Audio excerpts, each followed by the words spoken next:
Vroom, flying my drone.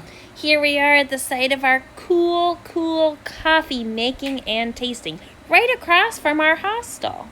Speaking of hostel, it's not really a hostel because we stayed in these rooms to the left.